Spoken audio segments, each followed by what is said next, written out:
반갑습니다. 우리 말씀 듣기 전에 다 같이 일어나셔서 우리 하나님의 말씀 같이 읽고 우리 하나님 말씀 나누겠습니다. 마태복음 4장 17절에 있는 말씀 한 절 우리 같이 한 목소리로 읽겠습니다.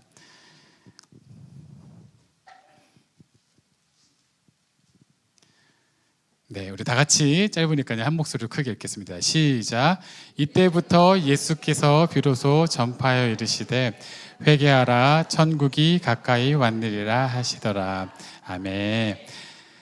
네, 반갑습니다. 저는 네팔의 수도 카트만두에서 살고 있는 이상부 선교사입니다. 아까 들으셨던 것처럼 소망의 집은 정글 앞, 우리로 치면 저 강원도 산골 앞에 있는 고아원이고요. 저는 카트만두 수도 아주 시내에 있는 좋은 집에서 센터에서 살고 있습니다. 저는 원래는 이 자리에 이해덕 선교사님께서 오셨어야 되는데 이해덕 선교사님께서 소망의 집을 지키고 계시는 바람에 저는 어제 반주자 겸 운전자로 한 달 동안 쫓아러 왔는데 갑자기 2주 전에 저한테도 설교 인천제일교회 왔을 때 설교를 해달라고 은혜의 자리에서 설교를 나눠달라고 부탁을 받아서 여러분들은 저의 존재를 모르셨지만 저는 2주 전부터 설레이면서 기도하면서 기쁨으로 예배를 준비하고 설교를 준비해왔습니다. 앞에서 이미 벌써 많은 은혜를 받으신 것 같아서 저는 이제 초임 선교사 이제 제가 2년 막 지나서 3년 차로 들어가는 신참 선교사로서 저에게 주신 하나님의 말씀과 은혜를 함께 나눠보려고 합니다.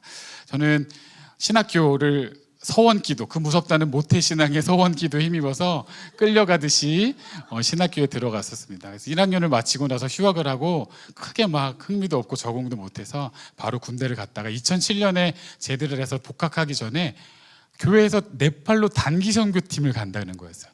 그때만 해도 네팔이라는 나라를 잘 몰랐고 요새야 유튜브에 워낙 여행자들이 많이 올라오고 재밌는 게 있어서 정보가 있었는데 네팔이 어디 있는지도 모르고 아무 정보도 없이 교회에서 간다길래 제대하자마자 바로 쫓아갔습니다. 그때가 2007년 7월 제일 더운 네팔에서 아주 우기에 덥고 무더운 날씨, 그때만 해도 네팔이 하루에 14시간이 정전이 됐던 때였어요.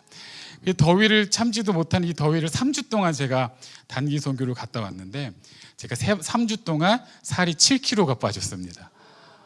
다이어트 하고 싶으신 분들 당장 7월에 끊으셔서 가면 됩니다. 참 빠지고 너무 고생하고 막 그때는 막 약도 안 챙겨가고 갔다 와서 고생을 하고서 7kg 빠졌는데, 그리고 이제 학교를 2학기에 복학을 했는데 계속 네팔 생각만 나는 거예요. 마치 첫사랑에 빠진 것처럼. 그래서 학교에서 그 당시 막 히브리어 헬라어 수업을 막 공부를 했어야 되는데 재미가 없더라고요. 그거는 너표를 치고 그때부터 제가 혼자서 네팔어 공부를 했었어요. 그리고 나서 바로 2008년 겨울방학이 되자마자 또 다시 네팔로 갔습니다. 또 학교를 다니다가 2009년에 10년에 11년에 12년에 매년 제가 다니다가 그렇게 10번째쯤 갔을 때 10년이 지났어요. 저도 졸업하고 그렇게 사역을 하고 있던 중에 10번째쯤 가니까 제가 어렸을 때 이뻐하던 애들이 이제 장성을 해서 소망의 집을 나간 거예요. 소망의 집은 고아원이다 보니까 우리 나이로 치면 18살이 되면은 나갈 수밖에 없거든요. 그래서 이 친구들이 대도시로 나가게 돼요. 왜냐면은 시골에는 일자리가 없으니까, 농사 지는 데 해야 되니까 일자리가 없으니까, 이 친구들 가족도 없으니까 본능적으로 포카라라는 큰 도시, 아까 보셨던 그 트레킹하는 관광 도시하고 카트만두로 일자리를 찾아서 나가게 되는 거죠. 그럼 이제 제가 가끔씩 이제 가게 되면은 소망의 집을 있다가 이제 마지막 한국 오기 전에 꼭 그 대도시에 있는 친구들한테 연락을 해서 나 왔으니까 밥 사줄게, 만나자. 그래서 아이들을 다 만나요. 그래서 막 만나고 밥도 사주고 매년 그렇게 하다가 2017년쯤 됐을 때는 아이들하고 밥을 먹다가 나 너네가 사는 집을 한번 가보고 싶다. 너네가 어떻게 사는지가 너무 궁금해서 나 한번 가볼게. 근데 애들이 당황을 하는 거예요. 왜 그러지? 괜찮아 보고만 올 테니까 잔다는 거야. 잠깐만 보자. 그러고서 애들하고 택시를 타고 친구들 집에 갔는데 이 친구들이 소망의 집 실구 친구들이 7명이서 모여 사는데 창고에서 살고 있는 거예요. 그것도 교회 창고에서. 목사님이 창고가 비니까 여기서 살아라고 창고를 해서, 창고가 얼마나 작은지 7명이 누우면 꽉 찰 것 같은 집에 7명이 살고 있었어요. 그리고 바깥에 화장실이 있고 수도시설도 없는 집에서 그 친구들 집을 보고 나서 목이 메이면서 하나님, 이 소망이들 아까 들으셨던 것처럼 아침 저녁으로 기도했잖아요. 네팔의 소망이라고 그렇게 되게라고 기도를 했는데 어떻게 이런 집에서 이렇게 20대 초반을 살아가면서 세상에 어떻게 적응을 해야 됩니까? 돌아오는데 마음이 너무 먹먹해서 막 눈물이 나고 막 하나님이 원망스럽더라고요. 그러던 중에 하나님께서 음성을 들려주셨습니다. 그러면 네가 와서 이들을 돌봐라. 그 마음을 선명하게 들려주셨어요. 그래서 가자마자 제가 대학원을 안 가고 있었는데 대학원에 진학을 해서 선교사 훈련까지 받아서 제가 바로 이제 카트만두로 이제 오게 됐습니다. 그래서 제가 오자마자 할 일은 이제 각자 이제 자취하고 힘들게 살고 있는 소망이들을 모아서 한 집에서 살아야 되는 이제 사역을 하게 됐어요. 그래서 제가 가져간 짐을 풀지도 않고 한 친구 방 옆에다가 두고 이제 집을 구하러 다녔습니다. 가자마자 다음 날부터 아이들이 살 집, 방이 많을수록 좋고 거실이 공간이 커서 우리가 예배 드릴 수 있는 3층 집을 구하자. 월세로 집을 구하러 다녔습니다. 열심히 보러 다니고 선교사님들한테도 도움을 청해서 막 집을 보러 가는데 너무 조건이 좋아요. 막 방도 많고 거실도 넓은데 뭐가 하나 걸리냐면은 집마다 우상들이 새겨져 있는 거예요. 아까 봤던 그 우상들이 자기가 좋아하는 신들을 다 문에다가 처마 밑에다가 심지어 옥탑방에는 신당까지 만들어진 집주인이 그렇게 해놓고 이제 월세를 주는 거죠. 근데 제가 그걸 부실 수도 없는 거고, 내가 선교하러 왔는데 우상 있는 집에서 사는 게 이게 하나님이 기뻐하실까? 아무리 집이 좋아도 방이 많다고. 그래서 계속 2주 동안 집을 진짜 수십 개 집을 보러 다녔는데 도저히 마음에 평화가 없고 힘들었어요. 그러던 중에 하나님께서 말씀 중에 성경 읽던 중에 너는 거룩한 성전이다라는 말씀을 주시는 거예요. 이 말씀을 지금 왜 주셔? 하나님, 나는 너와 함께 있다. 내가 너를 붙들리라. 내가 너를 형통하게 하리라. 이런 말씀 주셔야 되는 거 아니에요? 너는 거룩한 성전이래요. 그래서 하나님, 지금 이건 저한테 지금 필요한 말씀이 아니에요. 하나님, 그렇게 이건 나중에 주시고요. 일단 집을 주셔야 돼요. 집을 우리가 살아야 돼요. 그리고 거절을 했어요. 그랬더니 하나님이 그 주일날 주일 설교 말씀에 네팔 목사님의 본문 말씀을 그 말씀을 통해서 다시 주시는 거예요. 거룩한 성전이다. 하나님 지금 나한테 주시는 말씀이신가? 그리고 다음날 혼자 카페에서 쉬는 시간에 커피를 마시고 있는데 남아공에서 온 예수 전도단 팀이 갑자기 기도를 해주겠다고 오더니 기도를 하는데 You are the holy temple. 너는 거룩한 성전이다. 3번에 통해서 주시는 거예요. 그래서 이거 지금 하나님이 주시는구나. 그래서 다 지금 집 보러 가는 걸 포기하고 기도를 하는데 하나님께서 제 안에 있던 죄들을 꺼집어넣어서 기도를 하게 하시더라고요. 어느 정도 역전이냐면은 저는 잊고 살았던 중학교 때 친구 필통에서 볼펜을 제가 훔쳐갔던 그 장면을 떠올리게 하면서 그것까지 기도하게 하셨어요. 그리고 나서 너는 거룩해야 된다. 너 선교하러 왔어? 집 구하러 왔어? 일하러 왔어? 그러기 전에 너는 먼저 거룩해야 된다는 말씀을 하셨습니다. 그리고 몇 주 동안 정말 하나님께서 회개하게 하시고 하나님 앞에 있는 모든 내 안의 죄를 깨끗하게 드러나게 하시고 정말 창피한 모든 죄들을 숨겨놨던 죄들을 꺼집어 놓게 하셨어요. 그렇게 또 2주가 지났을 때쯤 네팔에 온 지 4주쯤 됐을 때 갑자기 전화가 왔어요. 전화가 오더니 한국 선교사님도 아니고 저희 집에 있던 네팔 친구의 친구예요. 어디 집이 좋은 집이 나왔대. 보러 그래. 갑자기 연락이 온 거야. 그래서 이 친구랑 오토바이를 타고 딱 갔는데 대문을 열자마자 처마 밑에 십자가가 있는 겁니다. 그 집주인이 나오는데 저해머시라고 인사를 해요. 이 집주인은 목사님 아들이었고요. 힌두교인이 아니고 크리스찬이었어요. 그리고 한참 만나서 이제 얘기를 하다가 막 집 조건 막 좋다 이런 얘기를 하다 무슨 얘기를 했냐면 제가 조건을 걸었는데 우리는 여기 집에서 이제 아이들하고 살 건데 아침 저녁으로 예배를 드려야 된다. 그리고 가끔씩은 모여서 거실에서 크게 예배 드릴 수도 있다. 이게 아마 이 이웃들한테 소리가 나면은 우리가 불편을 줄 수 있을 것 같아서 우리가 이걸 양해를 구하고서 먼저 이게 된다 그러면 우리 집 들어가겠다 그랬더니 이 집주인, 네팔 집주인이 뭐라 그러냐면 저희가 들어오기 전에 네팔 현지 가족한테 이 집세를 월세를 줬는데 조건을 걸었대요. 집주인이. 집에서는 절대 힌두 제사를 드리면 안 된다. 집주인이 그렇게 조건을 걸었대요. 왜냐하면 집주인도 애정이 있는 집이니까.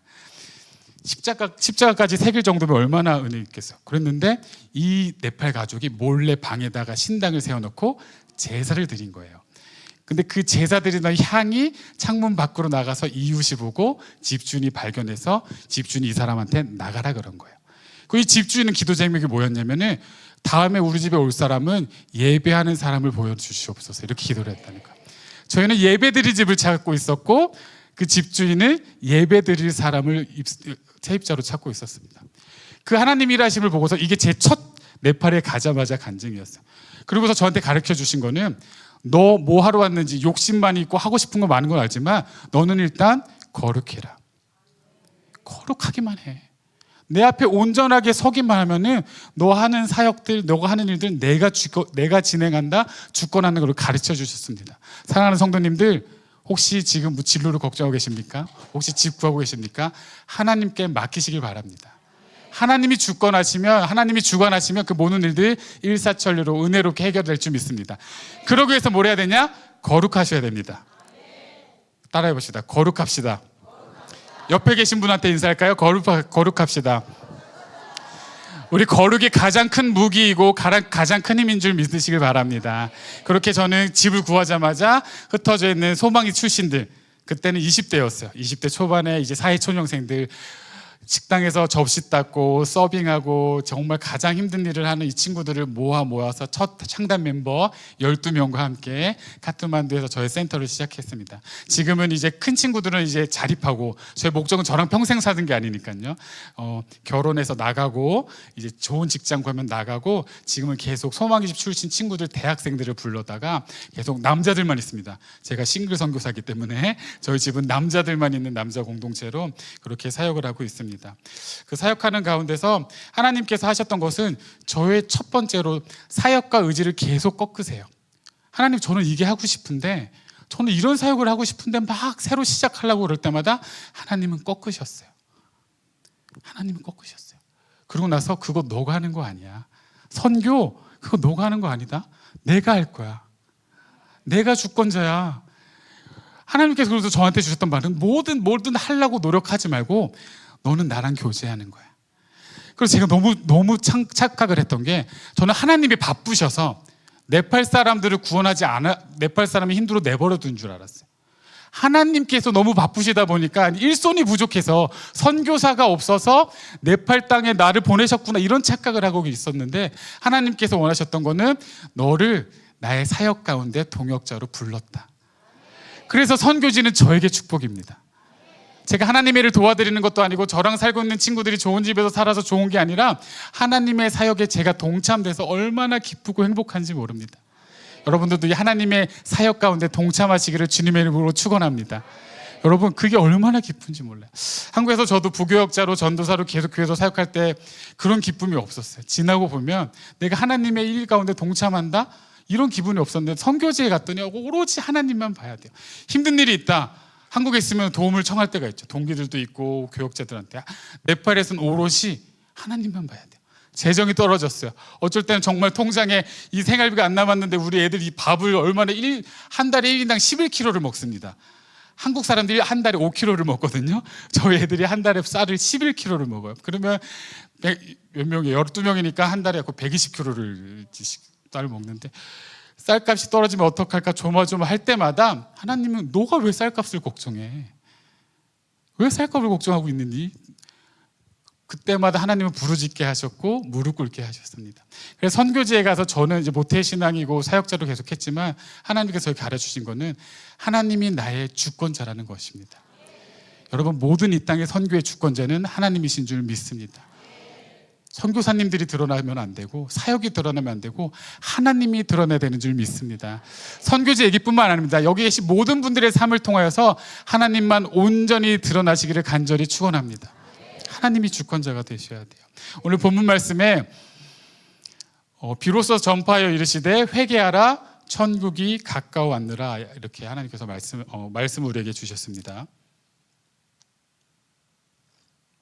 죄송해요. 제가 이렇게 좋은 교회에서 예배 드리는 게 1년 6개월 만이어가지고 네, 카트만두 드리는 예배는 맨날 이 골방 같은 데서 전기도 지금도 나가요. 예배 드리다 전기가 나가면은 생목으로 막 소리를 쳐야 되고, 네팔에 더울 때 이 정장을 못 입습니다. 땀이 하도 나가지고 더울 때 전기가 나가면 진짜 완전 35도에서 그냥 해야 돼서 그냥 반팔만 입고 예배하는데, 너무 좋은 교회 와서 제가 하나님께서 비로소 전파하여 이르시되 회개하라 천국이 가까이 왔느니라 말씀하세요. 이게 하나님께서 비로소 전파하신 첫 번째 선포였습니다. 회개하라 천국이 가까이 왔노라. 하나님께서 하셨어요. 천국은 이 땅에 오는 것입니다. 그런데 우리가 살아가면서 천국을 간다라고 이야기해요. 좋은 곳으로 가셨다, 하나님 곁으로 갔다, 돌아갔다. 그럼 어느 순간 우리의 이미지는 이 땅을 다 마치고 하나님의 나라를 간 것이라고 생각할 때가 많습니다.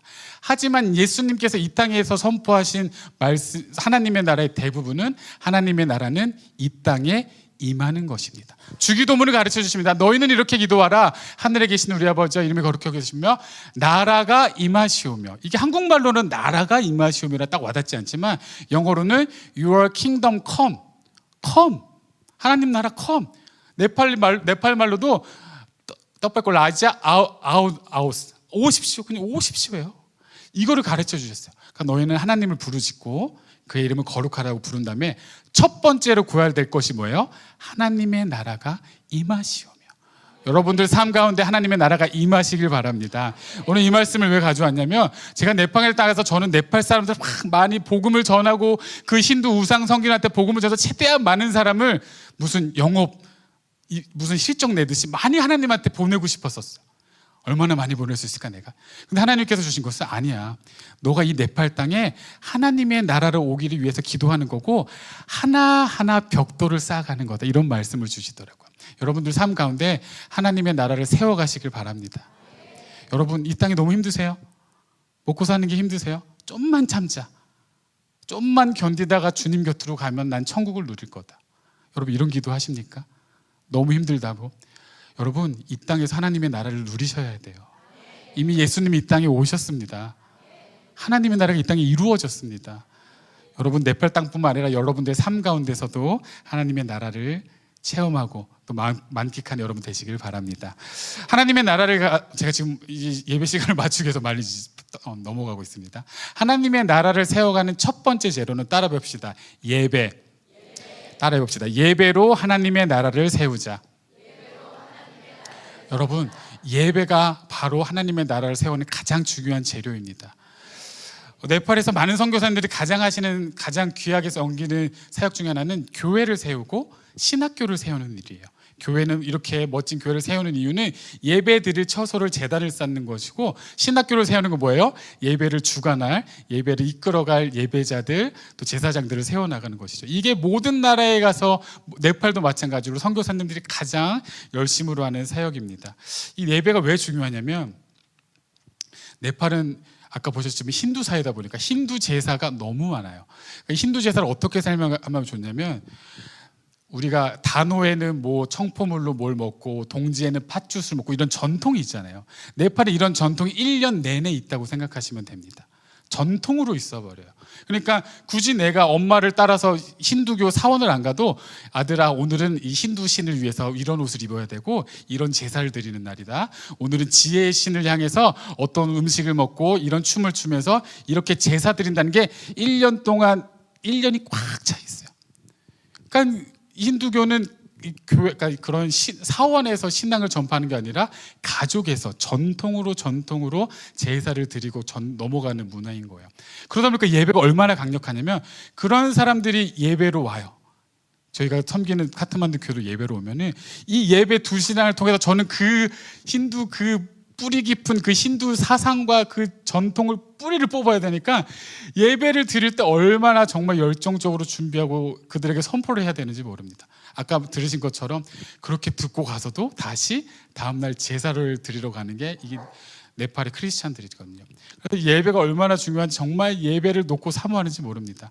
근데 예배를 드릴 때마다 저희가 가정 예배도 저희 집도 카트만두에서 있는 친구들이 어릴 때부터 아침 저녁 기도를 했던 친구들이라 습관이 되어 있어요. 알아서 아침 기도를 하고 저녁에는 다 같이 모여서 이제 기도를 하는데 기도를 드릴 때마다 하나님의 나라가 세워져 가는 걸 저는 느껴요. 여러분 하나님께서 오늘 예배를 통해서 하나님의 나라를 세워가신 줄 믿습니다. 중요한 것은 교회에서만 세우시면 안 된다는 거예요. 여러분들의 삶의 자리에서 여러분의 심령 가운데 하나님 예배를 드림으로 여러분 삶과 일터 가운데 하나님의 나라를 세워가시길 바랍니다. 두 번째는 하나님의 나라를 세워가는 가장 중요한 것은 또 바로 주님의 사랑입니다. 우리 소망의 집 제가 제 영적 아버지라고 부르는 이해덕 선교사님, 조영경 선교사님을 제가 얼마나 좋아하냐면 제가 안수 받을 때 목사 안수를 받을 때 오셔야 된다 그랬어요. 저는 꼭 이해덕 선교사님한테 목사 안수를 받아야 될 겁니다. 꼭 받을 거예요. 저 네팔로 갈 건데 저는 그래서 제가 안수 받을 때 시간 맞춰 오셔가지고 저한테 연회 때 안수를 주셨습니다. 영적 아버지 오셨는데 이게 사진만 보시면 몰라요. 이게 지금 잠깐 지금 15분 동안 들은 걸로 안 되고 직접 보셔야 됩니다. 내년에 2월에 간다는 제가 소문을 들었는데 많이 신청하셔서 보셔야 돼요. 정말 한평생을 몸을 들어 바다에 던지는 심정으로 네팔에 가서 그 고아이들 정말 직접 보면 눈물이 쏟아질 것 같은, 아까 전에 그 표정 없는 친구 저는 직접 보거든요. 그러면 정말 3살인데 4살인데 표정이 없어요. 저는 표정이 없는 게 얼마나 무서운냐면은 아이들이 웃지 않는 거는 안 웃을 수도 있다고 하는데 울지도 않아요. 아예 감정 자태가 없는 것 같은 정말 힘든 친구들이 소망의 집에 와서 사랑받으면서 예배를 통해서 회복되는 모습을 보면서 와, 그 두 분의 헌신으로서 정말 하나님이 얼마나 이 네팔 땅을 변화시키는지, 주님의 사랑이죠. 두 분의 그 주님의 사랑이 있기 때문에 네팔 땅에 차곡차곡 하나님의 나라가 세워져 가고 있습니다. 여러분들 주님의 사랑으로 하나님의 나라를 세워가시길 바랍니다. 저희 집 센터 얘기도 한 번만 더 하겠습니다. 저희 집에 이제 12명 남자아이들만 살고 있는데요. 네, 18살부터 한 22세까지 한참 이제 청소년을 지나고 이제 청년이 되는 친구들이 살고 있습니다. 저녁마다 이제 기도회를 돌아가면서 해요. 이 친구 한번 돌아가면서 하는데 예배 형식은 없습니다. 너네가 성령님이 주시는 대로 하고 싶은 예배 형식으로 기도회를 하라고 하는데, 하루는 저희 집에 있던 이제 마카치투원에서 졸업하고 선생님으로 하다가 올라온 친구가 예배인도 차렸어요. 레썸이라는 친구인데 이 친구가 자기가 막 이제 기도회를 하고 하다 마지막에 갑자기 자기 힘든 얘기를 하기 시작한 거예요. 21살이었는데. 그럴 수 있죠. 기도를 하다가 자기 기도 제목이 필요하니까. 친구들 앞에서 속 얘기를 막 하는, 이 친구가 완전 MBTI예요. 정말 내성적이고 저도 말을 많이 안 해본 친구인데 기도 시간에 갑자기 얼마나 힘들었는지 막 자기가 생각했던 것보다 카트만두 올라온 삶이 너무 힘들고 어떻게 해야 될지 모르겠고, 또 때마침 누나가 하나 있고 엄마 아빠는 없는데 누나가 아파서 뭐 형부가 사고가 난다 그래서 막 힘든 얘기를 하다가 세상에 키도 큰 친구인데 친구들 앞에서 울어버렸어요. 그러니까 저도 아이들이 힘들 거라는 생각은 했지만 그날 처음으로 그 아이들의 그 어려운 하필 가난한 날에 태어나서 또 하필 또 고아여가지고 힘들게 21살 됐는데 막막하게 세상에 나오고 나서 얼마나 힘들까라고 상상을 했지만 그 친구의 울음을 보고서 제가 그날 아이들이 정말 내가 상상한 것보다 더 힘들구나. 그래서 제가 그날 그 친구가 이제 막 끄덕끄덕 울어가지고 제가 그 친구를 이어받아서 이제 기도회를 하는데, 오늘은 딴 기도 하지 말자. 오늘 우리 친구, 우리 집에 있는 우리 레썸을 위해서만 기도를 하자고 또 기도를 하는데 얼마나 성령님께서 위로를 하시는지. 저희가 그 2년 동안 정말 네팔 땅을 위해서, 네팔 정부를 위해서 동에서 서까지 힌두교에 무너져 달라고 기도를 그렇게 했을 때도 물론 뜨거웠지만 그날 우리 집에 있는 그 아프고 힘든 마음 아픈 친구를 위해서 기도하는데 얼마나 뜨겁게 기도가 되고 그 안에 성령님이 임재하시는지 처음 느꼈어요. 그 저도 막 울고 한 20분을 가까이 기도하고 눈을 떴는데 아이 친구들이 다 울고 있는 거예요. 그리고 저는 그날 느꼈습니다. 그리고 제 사역을 바꿨습니다. 내가 지금 이 땅에 와서 뭐 네팔을 변화시키고 막 네팔을 얼마나 한다, 이게 중요한 게 아니라 우리 집에 와 있는 이 친구의 아픔, 내 옆에 있는 이웃의 아픔, 내 성도, 내 같은 교회 다니는 성도 마음속에 있는 헤아리지 못하는 그 아픔을 내가 먼저 만져주고 기도하는 게 우선이구나. 그때 하나님의 나라가 내 사역 가운데 임하는 것을 알게 되었습니다. 여러분들 주님의 사랑으로 하나님의 나라를 세워가시기 바랍니다.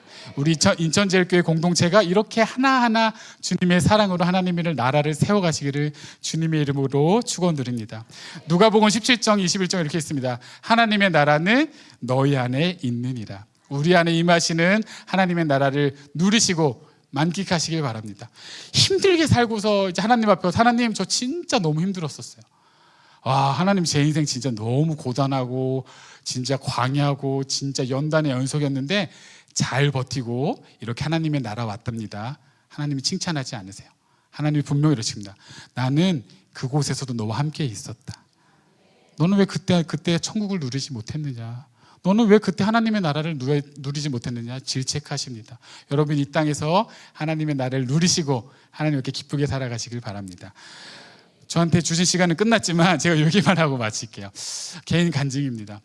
네팔이 참 덥습니다. 카트만두도 더워요. 그리고 전기 상황이 안 좋아서 에어컨 설치를 하려면 막 발전기도 설치하고 막 인버터 막 배터리를 해야 돼서 엄두도 못 하고 이제 선풍기 하나로 이제 여름을 다 같이 버티고 있는데, 특히 4월, 5월은 더운데 건기, 그러니까 비가 오지 아주 빼짝 마른 건기, 이 건기를 보내고 이제 카트만두에서 보내고 있다가, 저희 집에 또 문제는 상수도가 나오지 않습니다. 물이 나오잖아요. 그러니까 뭐냐면 정부에서 물을 보내주지 않는 동네예요. 그 집에 지하에 10톤짜리 물탱크가 있고요. 물탱크를 지붕에 있는 물탱크로 보내고 물이 떨어지면 전화를 해서 물탱크를 불러와서 7톤씩 채워서 쓰는, 리필해서 쓰는 그런 시스템이에요. 근데 건기가 됐더니 집에 물이 다 떨어졌는데 물탱크를 불러달라고 했는데 물탱크 회사에서 우리도 물이 다 떨어졌어, 조금 기다려, 이렇게 연락이 온 거예요. 내일 보내줄게. 내일 또 전화했어요. 우리 물 다 떨어졌어, 빨리 씻어야 돼. 우리 지금 음식도 못하고 씻지도 못하고 화장실도 못 가고 있어. 그랬더니 보내줄게 하고더니 그날도 안 왔어요. 그렇게 3일을 물 없이 땡볕 35도를 보내는데 3일째 됐더니 너무 열이 받아서 제가 전화번호를 받았어요. 그 전까지 제 친구들이 시켰는데 전화를 받아서 이제 한국의 진상을 보여주려고, 아니 어제 보내다 언제 보내주냐 막 그랬더니 조금 있으면 간대. 그래서 아니 그러지 말고 그럼 우리 집 앞에 몇 집이 기다리고 있냐 봤더니 32집이 기다리고 있다는 거예요. 이제 물이 나올 기미는 이제 끝났어요. 그러고 나서 이제 어떻게 이 문제를 해결해야 되나. 저만 있으면 또 괜찮은데 아이들이 같이 살고 있으니까 그렇게 어떡하지 이러고 있는데 한 9시 10시쯤 됐을 텐데 갑자기 또 정전이 휙 되더니 제 방에 있던 선풍기까지 꺼져 버리는 거예요. 씻지도 못하고 선풍기가 이렇게 꺼져 버리니까 제가 막 도저히 안 되겠다 싶어서 애들이고 뭐고 다 내팽거치고 제가 택시를 불러가지고 이제 에어컨이 나오는 카페를 찾아갑니다. 저희 집에서 에어컨은 나오는 카페까지 6km예요. 진짜 좋은 카페에 가서 제가 가자마자 아이스 아메리카노를 시키고서 한 잔 이제 원샷을 때리고, 오랜만에 이제 에어컨 밑에 왔으니까 살 것 같다. 그래서 이제 카페 화장실에 가서 막 이제 몰래 씻고서 이제 좀 쉬다 가야지 해서 유튜브로 연결해서 찬양을 딱 틀었어요. 이 이어폰을 놓고서 제가 매일 듣는 마커스 찬양을 딱 틀었는데 그날 플레이리스트 첫 번째 나오는 찬양이 죄 많은 이 세상을 내 집안이 내 모든 보안은 저 천국에 있네. 저 천국 문을 열고 나를 부르네. 나는 이 세상에 정들 수 없겠네. 오 주님 같은 친구 없도다. 저 천국 없으면 나 어떻게 사나. 저 천국 문을 열고 나를 부르네. 나는 이 세상에 정들 수 없도다.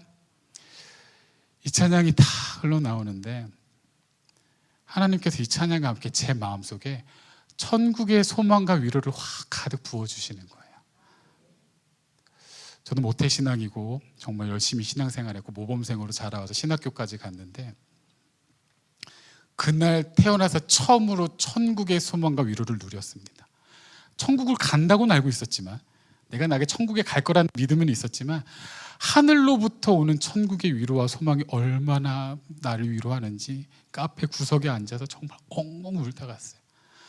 엉엉 울다가 집에 갔는데 물은 여전히 나오지 않았습니다. 그런데 내 마음에 지금 뭐가 있어요? 천국의 소망과 위로가 있잖아. 그러니까 아무 문제가 안 되더라고요. 그리고 물은 이틀 정도 더 안 나왔는데도 아무 문제가 되지 않았어. 얼마나 기쁘고 막 찬양이 절로 나오고 막 매일매일 천국 막 설교를 찾아 들으면서 천국의 소망을 누리는데 한 이틀이 지났을 때 하나님께서 또 마음속에 이런 말씀을 주시더라고. 아들아, 너 지금 너무 기쁘지? 그런데 너가 장차 하나님 나라에 임하여서 누릴 천국의 기쁨은 이와 비교할 게 안 된다라고 말씀하시더라고요. 사랑하는 성도님들, 천국은 반드시 있습니다. 여러분, 끝나고 가는 것이 아니라 이 땅에서 하나님의 나라를 누리시길 간절히 소망합니다. 저희는 저와 선교사님과 우리 소망이들은 열심히 네팔 땅에 하나님의 나라를 세워나가겠습니다. 여기 계신 우리 인천제일교회 성도님들은 여러분들의 삶과 가정과 일터와 10년 가운데 하나님의 나라를 세워나가는 귀한 주님의 일꾼들이 되시기를 주님의 이름으로 축원드립니다.